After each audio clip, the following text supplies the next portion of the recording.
Shalom, selamat pagi sahabat. Kita berjumpa kembali di Santapan Rohani Pagi dengan judul Sampah Masa Lalu. Kita baca di dalam Filipi 3 ayat yang ke-8 bagian B. Oleh karena dialah aku telah melepaskan semuanya itu dan menganggapnya sampah, supaya aku memperoleh Kristus. Sahabat, setiap orang pasti punya masa lalu. Entah itu masa lalu yang menyenangkan atau masa lalu yang kelabu. Jika teringat masa lalu yang menyenangkan, rasanya ingin kembali lagi ke masa itu. Andai saja waktu dapat diputar kembali. Tak beda jauh, masa lalu yang kelabu pun sulit untuk dilupakan. Rasa sakit dan luka hati begitu membekas, bahkan tidak sedikit orang yang hari-harinya terus dibelenggu dan dibayang-bayangi oleh masa lalu yang kelabu itu. Sahabat, ada banyak usaha yang dilakukan orang untuk mengubur dalam-dalam masa lalunya. Salah satu cara adalah dengan membuang atau menyingkirkan semua benda yang berkaitan dengan peristiwa atau seseorang di masa lalu tersebut. Karena setiap kali melihat benda-benda tersebut atau melewati suatu tempat, maka memori itu akan muncul kembali.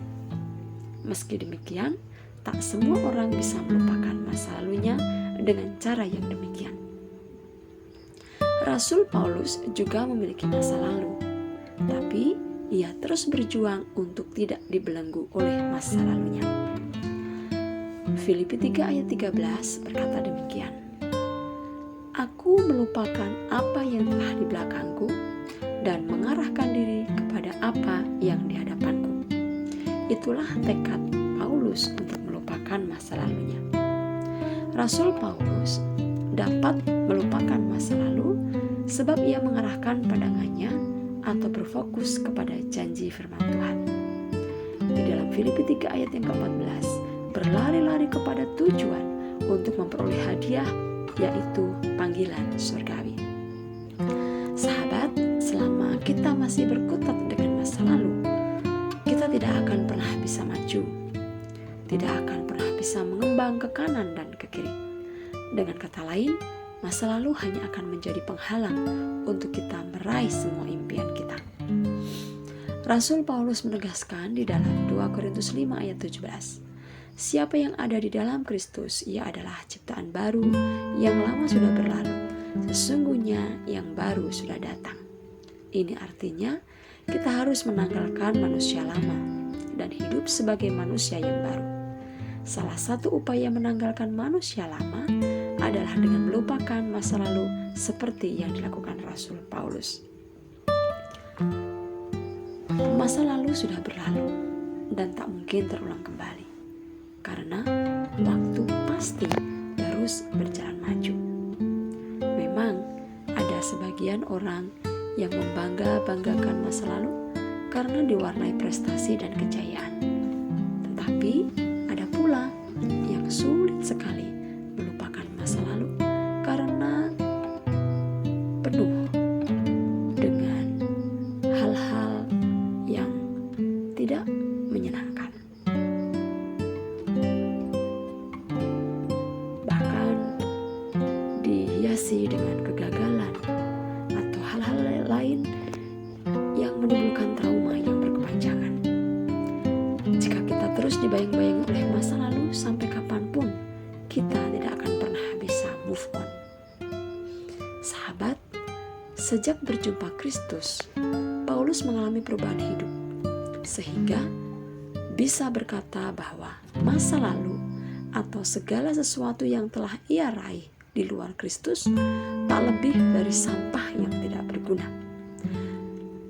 Ditulis dalam Filipi 3 ayat 7-8a.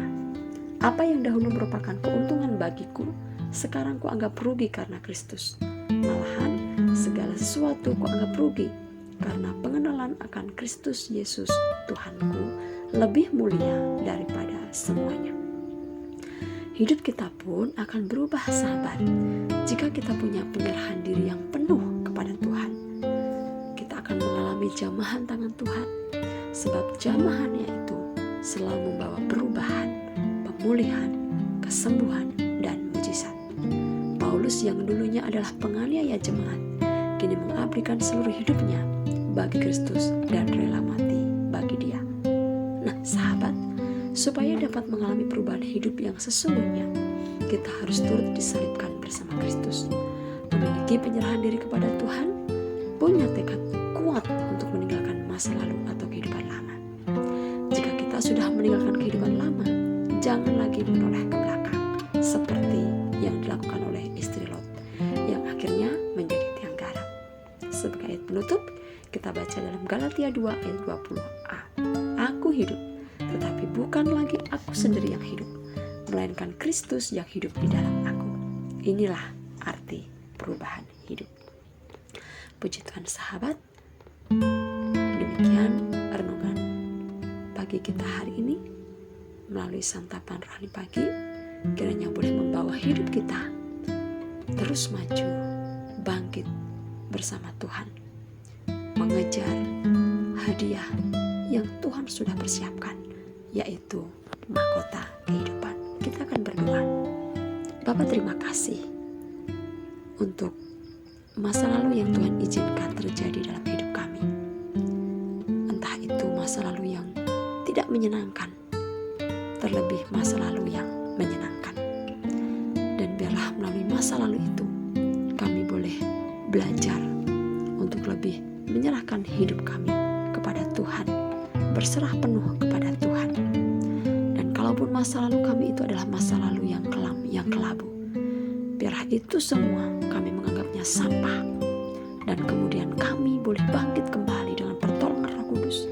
Kami berlari-lari untuk mencapai tujuan hidup kami, yaitu menggapai hadiah yang Tuhan sudah persiapkan bagi kami, mahkota kehidupan. Mampukan kami Roh Kudus untuk kami melakukan semuanya itu. Di dalam nama Tuhan Yesus. Haleluya. Amin. Selamat pagi sahabat.